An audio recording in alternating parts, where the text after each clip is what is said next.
I'd have to say definitely Paddy Kenny is the ultimate chav.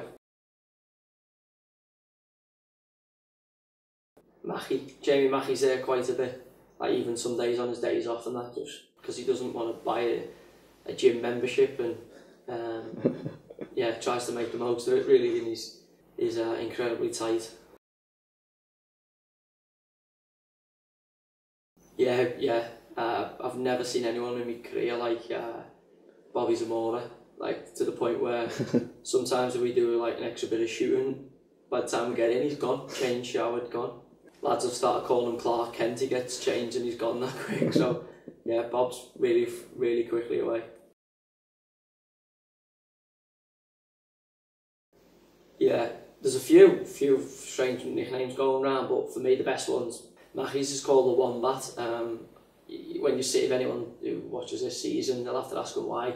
Couldn't repeat it on here, but all the lads know why it is, and Jamie knows why it is. He's actually quite proud of that one as well.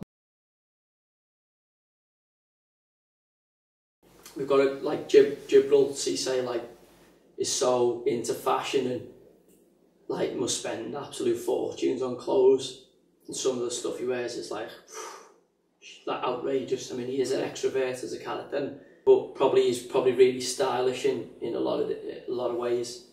Deza wears some dodgy gear. He's obviously 34 and balding and as grey as can be, and gets a bit of stick for that. But he does dress like a 21-year-old, so Mackie tends to give him a lot of stick, and Clint will give him a lot of stick for that. But for me, the worst dressed person by a mile is Anton Ferdinand. Like, some of the stuff he wears, you know, needs to go in the bin really. It's literally like that poor quality. He's like, you know, he's a Premier League footballer and he's like really wearing like bad cheap clothes, like that are too small for him, ill-fitting, overwashed, dirty trainees, like very strange. I mean, he's the constant source of ridicule within the dressing room. Don't you get a bit of stick yourself? Yeah, I do as well, to be fair. No stretch of the imagination am I the best dressed, you know, but I'm by no stretch of the imagination the worst dressed also. Probably Tayo, you know, Tayo's a unit, 6'2", solid, uncompromising, sort of got a lot of admirable traits for a defender, and as I say, if you have a challenge with him in training, you generally come off second best. Hilly's another one. You know, most defenders are sort of uncompromising and they sort of take tackles and block shots with the faces and that kind of thing, even in training, which, I mean, it's generally the back lads who, you know, are so keen to keep the ball out of the net that they'll basically do anything in training to keep it that way. Trapped. Some of the things he does are unbelievable at times. You know, he's got unbelievable feet and he's obsessed with nutmegging people and that kind of thing. And if you got him on the skills school kind of thing that Soccer AM have on occasionally, he'd probably come out on top, certainly of our group of players anyway. He's really talented lad.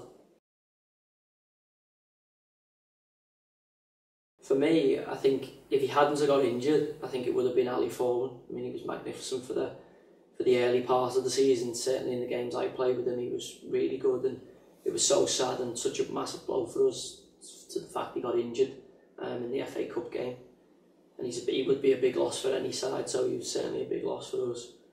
But I think, you know, for consistency over the season and in terms of the fact that he was on loan at Notts Forest for a big part of it and wasn't getting a game, was sort of frozen out, and then to come into the side, certainly in the toughest period, you know, the business end of the season, towards the end, I'd say Clint Hill. I think he was voted fans player and players player, and I think he fully deserved it. He was certainly excellent.